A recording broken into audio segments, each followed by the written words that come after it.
on Indian women's win. Now, India's win is only attributed to the grit and hard work of the women's players. Let's take a look at these player profiles one by one. March 8th, 1989, Moga, Punjab. Harmanpreet Kaur enters a sports-loving home. TV blaring cricket, her eyes glued to every cover drive and towering six.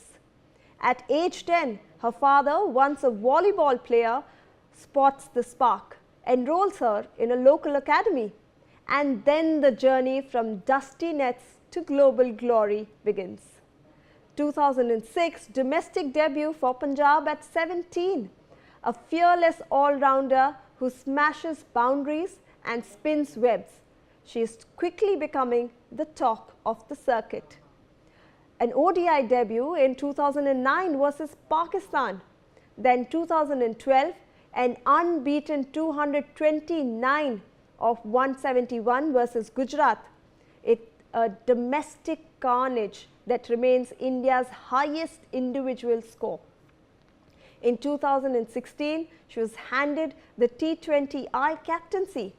She drives India to the 2018 World Cup semis in the Caribbean and the 2020 final on Australian soil. 2017 World Cup semi derby, 171 not out of 115 balls versus mighty Australia. A brutal, iconic knock that still gives goosebumps to fans. In 2023, she was the first Indian woman to breach the 3,000 women ODI runs, crossing 100 T20I sixes. These are milestones that cement her as a trailblazing batter. Full-time ODI captain from 2022, series triumphs over England, Australia, plus the 2024 Asia Cup title. Leadership forged in fire and victory. 2025 World Cup, battling injuries and form slumps, Harmanpreet anchors tense chases, dives for screamers in the field. Captaincy at its finest. On November the 2nd, 2025, D.Y. Patil Stadium, Harmanpreet takes the match-sealing catch and lifts India's maiden ODI World Cup. Tears flow and history is written. Joining me on the broadcast is cricket scholar Sunil Yashkalra. Thank you, sir, for joining us. Appreciate your time. You know, this win, it's invoking 4 decades of memories. It's like we've won the World Cup for the first time, just like in 1983 when the men's team actually lifted that trophy. And she is now only the third, Harmanpreet is only the third captain after Dhoni and Kapil Dev to actually lift that World Cup. So another iconic moment for her. And she has proven time and again of how much hard work she has put in to reach this place. Well, I remember talking to her. In fact, I was fortunate to have interviewed Harmanpreet Kaur in 2009 for my documentary, which I was doing on women's cricket in Australia. And she was like a new player, just going onto the scene. She was like full of energy, and she didn't know that she's going to be playing that long. She was out there having a good time playing the ball. She was a fast bowler, medium pacer at that point of time, and then the injury took over. She's been through a very rough and patchy graph, if I would to say. She had her injury, she had her brilliant scoring runs as well. She had good contribution with the bat as well. But again, at 36, she is still India's all-time great fielder. Nobody talks about that. In this edition, she's number 4 all-time run aggregator in this year's edition. And over the period, if you see, she's one of the top 3 change makers that India has seen after Mithali, Julan. She's definitely up on the third, but with the win last night, she's resurgent ways. She's put her name in the history books as one of the greatest of all time to have played the women's game. since 1976 when Women's Cricket Association of India was formed. Yashiban. Absolutely, Sunil. I think we also have Thos Rizvi joining us on the broadcast. Thank you, sir, for joining us. A very good morning to you, to India, to everyone who is celebrating this win.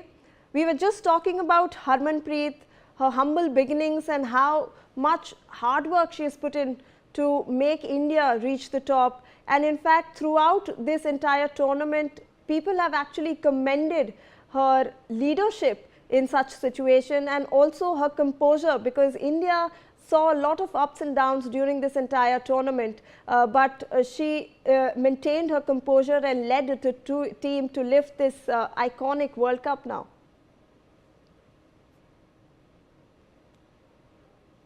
First of all, congratulations to all the Indian cricket fans and especially women who have followed the game and backed these women cricketers, and also Sunil Bhai Kalra, who has been there throughout and supporting women's cricket, and he's covered a lot of women's cricket, and he was there in Sri Lanka also when India was playing Pakistan. See, Harmanpreet Kaur is somebody who's faced one of the most criticism in Indian cricket,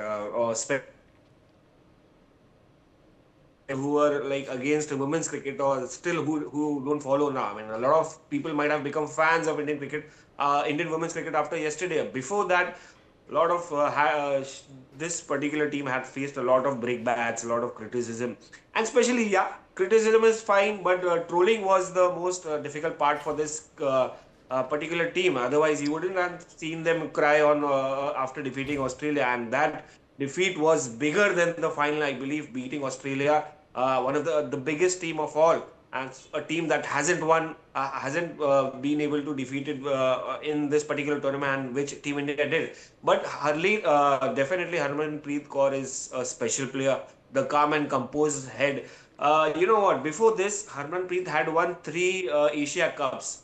That's it. She had won 3 Asia Cups, no world trophies, no T20s, no World Cups, and this is the biggest of all. Finally, I mean, even before 1983 or before Men's World Cup, Women's World Cup has been played, but they hadn't, crossed that line. They hadn't won, but this is history that they made in DY Patil. It's been a difficult journey for women's cricket, especially when they were not under the BCCI banner. They had a more struggle than men's cricket. Men's cricket still got more support than what this particular the women cricket wanted, and it's not that they did not have the game, they did not have the performances. They definitely had. They may not have won the World Cup, but then there was passion, there were some results. Diana Idalji was the legend of the game. Rangana was another female. A lot of women cricketers have gone through. They have trailed jobs, they had the jobs, they had the contracts from people from the companies, but this women cricketers, they lived the passion. Literally, they lived the passion. They played. They in fact, they denied the I would say, when you talk about the society, there were question marks on them. How come women cricketers are going to play? Why they are going to play? Why they want to play? Why don't they go? Why don't they get married? I mean, there were the questions. These were the questions that were posed onto them. But still, they went on to pursue their passion. And in the end, after all that struggle, you see them lift the trophy. It's one of the supported women empowerment, women cricket, and this is the proof. Finally, that its life has come to full circle, and this is what they deserve right now. And kudos to these girls who have made it and realized the dream of not just 140 crore Indians, but definitely the flag bearers of women cricket. Absolutely. Before we shift on to one of the top performers, Shefali Verma in the team, I want